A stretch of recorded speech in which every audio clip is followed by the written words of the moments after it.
মনের মতো ভিডিও নিয়ে আজকে চলে এসেছি। টাঙ্গাইলের কাকমারি কালীপুরের লোকেরা আজকের ভিডিওটা দেখলে অনেক খুশি হবে আশা করি, এবং এই ভিডিওটা নিশ্চয়ই তারা সকল বন্ধুদের মাঝে ছড়িয়ে দেবে। দেখেন তো কোথায় আছি, কালীপুরের রাস্তায় রাস্তায় ঘুরছি। উদ্দেশ্য হচ্ছে রামের বাড়ি। রামের বাড়ি যাওয়ার পথে একটা জঙ্গলই বলবো, কারণ আমি সেটা জানি না যে জঙ্গল নাকি কি। সেটার ভিতরে দেখেন এই ফুলটা পেলাম, কি বড়! আমার হাত একদম ভরে গেছে এই ফুলটায়। তো এই ফুলটা পেয়ে আমার এতটাই ভালো লাগলো, এই ফুলটা আমি ছাড়িনি, আমি হাতে নিয়েই ভিডিও করে যাচ্ছি।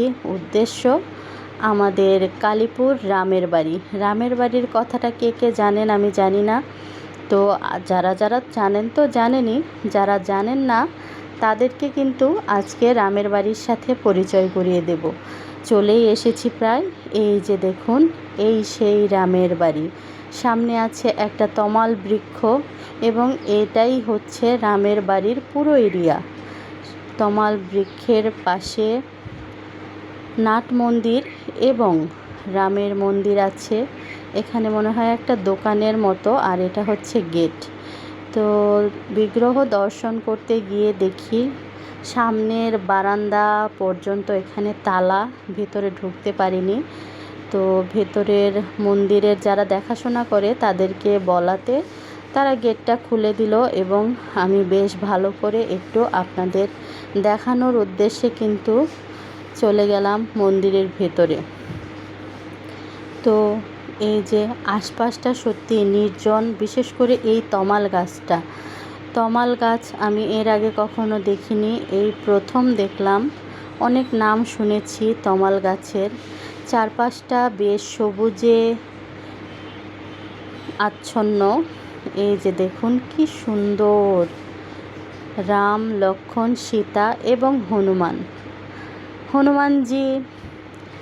ওপরের যে মূর্তি কয়েকটা দেখতে পাচ্ছেন সেগুলো হচ্ছে কাঠের, আর নিচের ছোট ছোটগুলো এগুলো হচ্ছে পিতলের। ভক্তি ভরে এখানে পুজো দেয়। আসলে ভক্তি হচ্ছে শক্তি। ভক্তি না থাকলে কোনো কিছুই আপনার কাছে শক্তি মনে হবে না। ওপরের মূর্তিগুলো দেখতেই পাচ্ছেন, তিনটা তিন রঙের, খুবই সুন্দর। আর নিচেরগুলো পিতলের। আর এটা হচ্ছে রাধাকৃষ্ণের মন্দির, যেটা এখানেও পিতলের, এবং দুই পাশের দুইটা হচ্ছে মনে হয় মাটির, সঠিক বলতে পারলাম না। এই যে রাধা গোবিন্দের মন্দির। তো আপনারা দেখুন, আমি দেখাই। আসলে এত অল্প সময় আপনাদের আমি কি জানাতে পারবো সেটা বুঝে উঠতে পারি না। আমিও শুধু মুগ্ধতার সহিত দেখছিলাম। ইদানিং এমন হয়েছে, নিজে দেখার থেকে দর্শকদের কিভাবে আমি ভালোটা দেখাতে পারবো সেটাই চেষ্টা করি।